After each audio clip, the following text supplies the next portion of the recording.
एक सैनिक की दिल छू लेने वाली कहानी। ये कहानी एक सैनिक की है जो वियतनाम में युद्ध के लिए गया था। युद्ध समाप्त होने के बाद जब उसके घर लौटने की बारी आई तो उसने अपने माता पिता को सैन फ्रांसिस्को से फ़ोन किया। माँ और पिताजी, मैं घर आ रहा हूँ, लेकिन घर आने से पहले मुझे आपसे एक बात पूछनी है। मेरा एक दोस्त है जिसे मैं अपने साथ घर लाना चाहता हूँ, क्या मैं उसे ला सकता हूँ? बिल्कुल बेटा, ये भी कोई पूछने की बात है।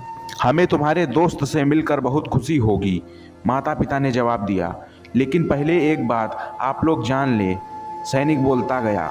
युद्ध में वह बहुत बुरी तरह घायल हो गया है। उसने एक बारूदी सुरंग पर पैर रख दिया था और उसमें उसने अपना एक हाथ और पैर गंवा दिया है। उसके पास कोई जगह नहीं है जहां वो जा सके, इसलिए मैं उसे अपने साथ रहने के लिए लाना चाहता हूँ। उसकी यह बात सुनकर उसकी माँ बोली, बेटा, तुम्हारे दोस्त के बारे में जानकर हमें बहुत दुख हुआ। हो सकता है हम उसके रहने के लिए कोई जगह तलाश कर सकें। नहीं माँ, मैं चाहता हूँ कि वो हमारे साथ ही रहे।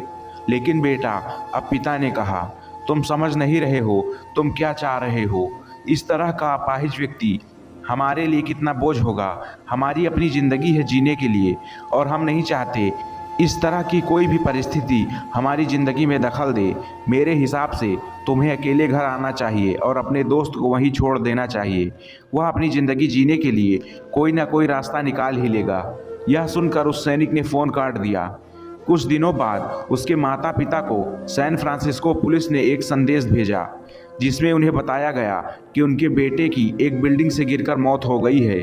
पुलिस के हिसाब से ये एक सुसाइड केस था।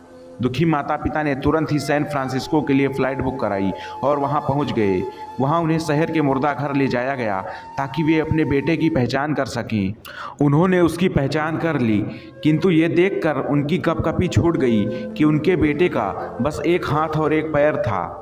दोस्तों, इस कहानी में जो माता पिता हैं वे हम में से बहुत से लोगों की तरह हैं जो अपनी सुविधाओं को सबसे अधिक महत्व देते हैं। वे उन लोगों से प्यार करना या रहना या समय बिताना चाहते हैं जो दिखने में अच्छे हैं, स्वस्थ हैं, या फिर उनके साथ रहकर उन्हें मज़ा आता है। वे ऐसे लोगों को पसंद नहीं करते जो देखने में स्वस्थ, सुंदर या स्मार्ट नहीं हैं, या जिनके साथ में मज़ा नहीं कर पाते, जो किसी भी रूप में उनके लिए असुविधाजनक हैं। वे ऐसे लोगों से दूरी बनाकर रखते हैं, लेकिन कभी कभी उनके इसी व्यवहार के कारण उनके सामने ऐसी परिस्थितियां उत्पन्न हो जाती हैं जब उन्हें पछताना पड़ता है। आइए लोगों को वे जैसे हैं वैसे ही अपनाएं और ज़रूरत पड़ने पर उनकी मदद करें। आशा करते हैं यह कहानी आपको पसंद आई होगी और इस कहानी ने आपको बहुत कुछ सिखाया होगा। अगर चैनल पर नए हैं तो चैनल को सब्सक्राइब करना बिल्कुल ना भूलें।